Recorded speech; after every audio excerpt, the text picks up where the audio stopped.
السلام عليكم ورحمة الله تعالى وبركاته. نتمنى ان شاء الله هذا الفيديو يوصلكم وانتم تكونوا في احسن الاحوال. خوتي جينا نهضروا في هذا الفيديو على واحد اليوتيوبر اللي هو داير ضجة هذا اليوم، بانه يعني تتلاعب بالقرآن الكريم، وفي واحد اللايف ديالو اللي طلع فيه وكيحرف القرآن، يعني في العلن امام الملأ.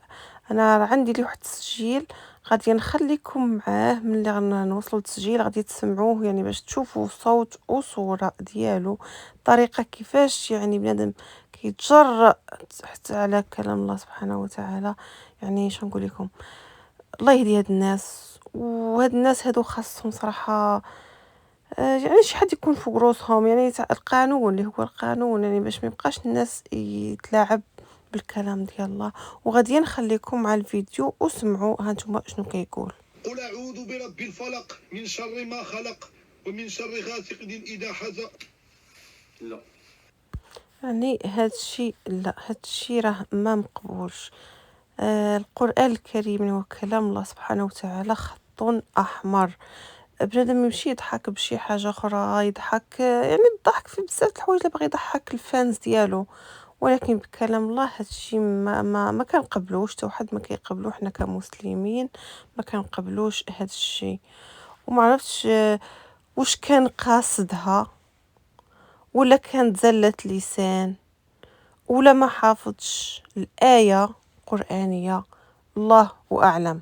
أنا ما نقدرش نحكم، ولكن هو طلع في واحد الفيديو عنده وقال بأنه ما كانش قاصد. يعني نتوما يبقى الرأي ديالكم، ما عرفتش انا شنو نقول في هذه القضيه، واش زلة لسان ولا بغى يضحك ولا الله اعلم. ولكن كتاب الله خط احمر، ما حدش يتجاوزه. طلع اعتذر، ما عرفتش حتى هذا الاعتذار ديالو واش مقبول ولا لا. ما عرفت، طلع اعتذر حيت عرف راسو، يعني كما نقولوا تجاوز الحدود بزاف باش يعني يطاول على كتاب الله، كلام الله، يحرفه بكلام ساقط. هادشي ما مقبولش. والناس بزاف قالوا اشاعه بانه تشد، يعني راه قبضوا عليه، ولكن ما ظنيتش، حيت يعني هذا الفيديو محطوط يوم الاثنين. طلع في واحد اللايف، في واحد الفيديو اللي هو نفس اليوم، وكذلك واعتذر فيه الجميع الناس المغاربة والمسلمين والناس اللي متبعين، واعتذر فيه بأنه داك الشيء ما كانش مقصود. يعني راه باقي ما مشدودش لحد الآن كيوم الاثنين، راه كان باقي ما مشدودش. ولكن كل شيء بصراحة الناس آه، جوج قسمين، تقاسموا جوج قسمين. كاين اللي قبل منه داك الاعتذار، وكاين اللي ما بغاش يقبل داك الاعتذار، لان الناس اللي قبلوا داك الاعتذار قالوا بانه يعني ممكن خطأ، ولا عنده اول خطأ، والله سبحانه وتعالى راه كيعفو على الناس اللي كيتوبوا داك الشيء. آه، ولكن يعني في نظر، يعني لما حفظش ديك الصورة الآية القرآنية، ما يتلاعبش بها، ما يذكرش كلام الله. لا هو ما حافظوش، ما يتلاعبش به، يسكت، يعني أي حاجة أخرى إلا القرآن. ولكن هو نفس الشخص، يعني قال لك راه ماشي اول مره ليه بالنسبه لهذا الشيء ديال التطاول على المقدسات، يعني اللي هي الله، الوطن، الملك. يعني قال لك مره اخرى من قبل، قال لك عاوتاني حرف النشيد الوطني اللي هو، يعني حنا النشيد الوطني حاجه عندنا ما خصهاش تحرف، احنا كمغاربه. و وهذيك يعني دازت ليه، ودابا تطاول على القرآن. هادشي بزاف صراحة. والله يعني هاد السوشيال ميديا خاصها شي قانون، يعني يكون شوية صارم من هاد الناحية، حيت ولاو بزاف هاد التجاوزات بزاف، يعني ولاو المحتويات الساقطة، ولا الناس يطاولوا على الشيء ديال المقدسات وكلام الله. يعني هاد الشيء خاص صراحة المغرب عندنا خاص يديروا شي حل مع هاد الناس ديال هاد السوشيال ميديا اللي كيديروا انواع هاد المحتويات. حيت الناس نيت صايبه السيبه بواحد الحاجة، لأن الدول كل هاد الدول المتقدمة شنو كدير؟ كتفرض ضرائب على هاد الناس ديال اليوتيوب. كيف وخلي دخل غير درهم تيديروا لك عليها ضريبه، في اخر السنه كتخلص ضريبه على داك الدخل. في المغرب عندنا الناس ما شاء الله تيدخلوا بال20 مليون وبال30 وبال25 وكتار كتار، ما كيخلصوا عليها حتى ضريبه. الناس يعني ولات هذه مهنه، بزاف الناس صابوا المهن ديالهم اللي كانوا خدامين مع الدوله، يعني اطباء، اساتذه، والتاجئوا لهذا اليوتيوب حيت تلقاو فيه الفلوس. زائد الدوله ما كتفرضش عليهم ضرائب كيف ما الدول المتقدمه بحال كندا واوروبا وامريكا، وهذا ضروري كتخلص على القناه ديالك. وهي بصراحه هذيك المسؤولين ديالنا خاص يتدخلوا في هذا الشيء ديال العالم ديال السوشيال ميديا اللي ولا كنشوفوا، يعني هاد المؤثرين اللي كينشروا هاد الافكار الغالطه كيتلاعبوا بالمقدسات يعني خاص هادشي يتدخل ويولي عندهم واحد القانون تيخافوا منه شويه.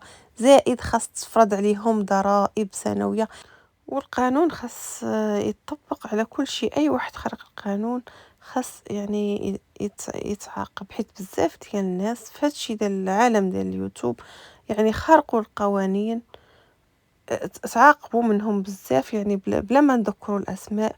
ولكن باش توصل هاد السيد هادي، باش يوصل يعني تجرأ باش يحرف كلام الله بكلمه ساقطه، هادشي غير مقبول تماما. وحتى الاعتذار يعني باش يتقبل منه، ما عارفينش حنا واش كان مقصود، هادشي مقصود ولا زلة لسان ولا ما حافظش الآية. يعني ما داخلينش حنا في النفس الداخل ديالو باش نعرفوا شنو هو كان الخبايا ديالو. لان هاد السيد هذا الياس هاد المالكي يعني عنده نسبة مشاهدة كثيرة، وكذلك عنده عدد المشتركين راه واصل قريب على 700 ألف، راه قريب ليه. وبالرغم أن تقولوا القناة ديالو يعني ما قديماش، يلاه دايرها من قريب، والقناة ديالو واصلة تقريبا، باقا ما وصلتش ليها ولكن قريبة على 700 يعني عدد كبير بزاف. وانا ما عمرني تفرجت فيه في الفيديوهات ديالو ولا شي في القناه ديالو، ولا ما باغاش اصلا نتفرج فيه، ماشي من داك الصايل اللي كنتفرج فيهم انا. لان كيف ما تيعاودوا شي وحدين قال لك يعني كاي المحتوى ديالو اللي كيدير ما تقدرش تسمعيه مع العائله، يعني فيه الكلام الساقط.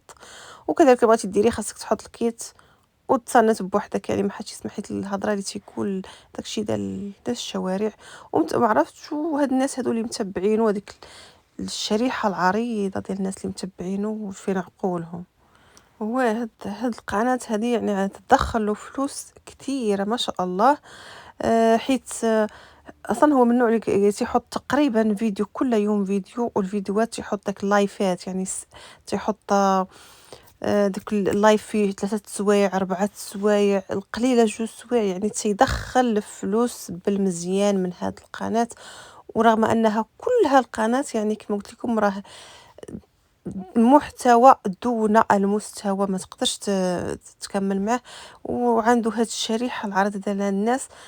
ما عرفتش هاد الناس اللي كيتفرجوا فيه شكون شكلهم، يعني باينه غير دوك المراهقين وداك سميتو، حيت الموضوع اللي كيهضروا فيه ما غتحس ما تستفد منه من والو، يعني موضوع ساقط دون المستوى. وبسبب هاد الغلطة اللي دار، هاد التحريف اللي حرف القرآن، القناة ديالو في ساعة نزلات، يعني راه نقصت عنده المشاهدة بزاف، المشتركين بزاف ديال الناس سحبوا المشاركة ديالهم من عنده غير في يعني في فترة وجيزة. القناة نزلت أكثر من نص، نزلت بزاف.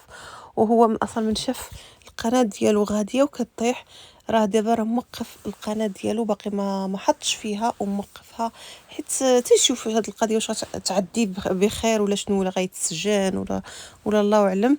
المهم حنا حنا باش نقول حنا ما باغيين حتى لحد حتى شي حاجه خايبه، والله يهدي ما خلق، والله يهدي هاد الناس هادو.